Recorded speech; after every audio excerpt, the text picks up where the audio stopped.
Bismillahirrahmanirrahim. Assalamu alaikum wa rahmatullahi wa barakatuh. Good morning, my dear students of level A, grade 9. And today we are going further with unit 5 that we started earlier. And this is the second lesson of this unit in your course books that will be found on pages 42 and 43. Entitled Food for Thought. Food for Thought. What is the first thing that comes to your mind when you read such a title? Yes, you need to be on a diet or to take care of your nutrition because it makes up your thoughts or how you think of things. Yes, the way you are having your food, let's say the dietitian who helps you or the nutritionist or whoever, the person that helps you to go in a balanced diet. This is very important for you, along with, yes, doing sports. As you can see, this picture will tell you a lot. Time for fitness. And we have a very important link between both regular meals and, yes, between the regular meals and training or working out. And if you are organizing this, you will be in shape, of course. Now, if you can see this, which one is the most important meal of the day and why? And commonly we say it's, yes, the breakfast meal. Because the breakfast is the thing that, or the meal that gives you the power, the energy you need to start off. This is something that we need to know. Of course, some people get impatient or bad-tempered when they are hungry because they are thinking of food and what they want to. We know many of them, of course, in our lives. So this was the start for some kind of discussions about the title and the content of the lesson. Now we have the readings, and we have 4 titles and 2 extracts about staying healthy. Now we need to choose 2 of the titles to fit in here. So I'll leave you 2 minutes to read or skim and then find the answers on your own. Now you start.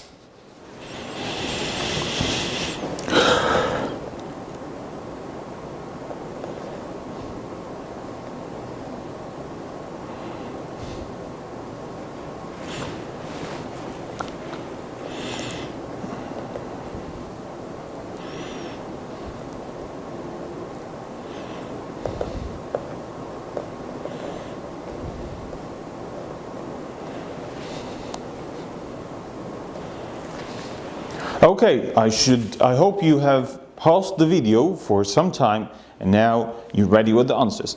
And as we said before, there is a very intelligent way to find the answers quickly while you're skimming it. You don't need to read word by word. Now we have 4 of them, and those headings should talk about the main idea of the paragraph. The main idea will always exist in the first 2 sentences as the topic sentences. According to Dr. Brian Story of Bristol University, skipping meals leads to low blood sugar. So once I read this, I should talk about something that has to do with the regular meals. Is it importance of eating regularly? Is it the connection between food and sleeping well? Benefits of exercise? Or link between exercise and intelligence? So you need to get 1 or 2 details to support the main topic, then or the topic sentence, so that you are sure, 100% sure of the answer. It's particularly important to eat a good carbohydrate-based breakfast to restore blood sugar. So this is one of them. Also, we have many details. If we go further, there is another consequence of skipping meals. So it seems that the answer is, thank you, A, the importance of eating regularly. Now, in number 2, if you read, studies have found that people who do sports in their free time appear to be more healthy or healthier and catch coughs and colds less frequently. Also, a further point is to remember that if you still ill, you should not exercise too much because your body is already working hard. So, is it the link between exercise and intelligence? Is there any kind of information that leads you to the intelligence? Or Is it the benefits of exercise? Because these are the two things talking about exercise as the main topic. So it is, thank you, C, the benefits of exercise. So as you can see, this is more quickly to find and fit the answers instead of reading word by word. Now, if we look at the two passages here, we have some words to go through. First of them is the steady supply of energy. If something is steady, so it's consistent. The same amount for the same time, it doesn't change. So this is steady. Also we have another word which is serotonin. And serotonin it's a substance or a chemical that is in your brain, and it helps the body from the brain to do its jobs, and also it talks or it's related to the person's moods. So it mainly keeps your mood up. So it's the chemical that helps you keep your moods and emotions in balance. That's great. In the second paragraph, we have two words that are very important. We have suppress. If something is suppressed, especially if it's something emotional, so you're stopping it. Like you suppress the feeling of sadness, you're preventing it from coming out. You're suppressing the anger of the crowd, so you're stopping the anger of people from coming out. So this is the meaning of suppress. Also we have susceptible. This is the word. Your body is more susceptible to illness. So susceptible, yes. So you are more likely to have something. So susceptible. Now we have those words here, 5 of them, to be matched with the definitions over there in question number 3, second page. Take 1 minute to do the matching thing, and then we start together.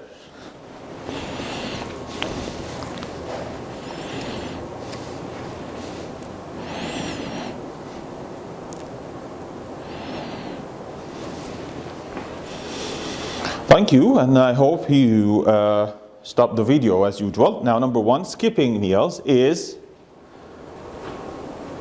yes, not doing something that you usually do or should do. What about restore? If you're restoring something, thank you, it's D. So, crave, if you're craving on sweets, or you're craving on unhealthy food, or craving on whatever kind of food is, so you stop something working properly? No. You're likely to be affected? No. Yes, thank you. You want something very much, like I'm craving on sweets, so you want sweets too much. Also suppress, as we said. Yes, you stop something from working properly. See? What about susceptible? Susceptible is likely to be affected by something. Likely to be affected by something. So this was all for that part. Still have some words here that we are familiar with, most of them. Infection, recovery, if you're recovering from a period of illness. Also viruses, disease, bacteria, cells, like the blood cells, or even the cells of your body, any types of cells. We have diabetes, and diabetes is, yes, it's a disorder in the blood sugar levels, and some people, or many people around the world, are infected with the diabetes, and they are called diabetic people. Also we have immune system, and the immune system is the system in your body that stops viruses and bacteria from infecting you with diseases. So like when you need to take a lot of vitamin C, or things that are rich with vitamin C, to enrich your, yes, immune system. Now looking at the workbook, we have a very interesting exercise on this, but before that, the use of English is something we are familiar with. Comparisons for adjectives and adverbs, if they are comparative for two things, so you say the ER thing for the one syllable adjectives, like slower. Also we have more susceptible for positive, use more. It's a positive kind of comparison, but if it's negatives, you use less Also we have the same thing with adverbs, more quickly or more efficiently, and it goes the same with less if it's negative kind of comparison. Now let's look at an exercise of the workbook. And in this exercise you're going to fill in the gaps here. To be what to infection, and use the words in the box. So number 1, to be susceptible to infection. Number 2, to catch cold. Thank you. Number 3, to protect the immune system. Thank you. Number 4, to skip a meal. And number 5, to fight an infection. Now you will use all of these expressions to fill in the gaps in the next question, and I'll be waiting for your answers and your queries on the website inbox messages. The other teachers will do the same thing. See you soon, and I hope this video will find you safe and sound on time. Assalamu alaikum.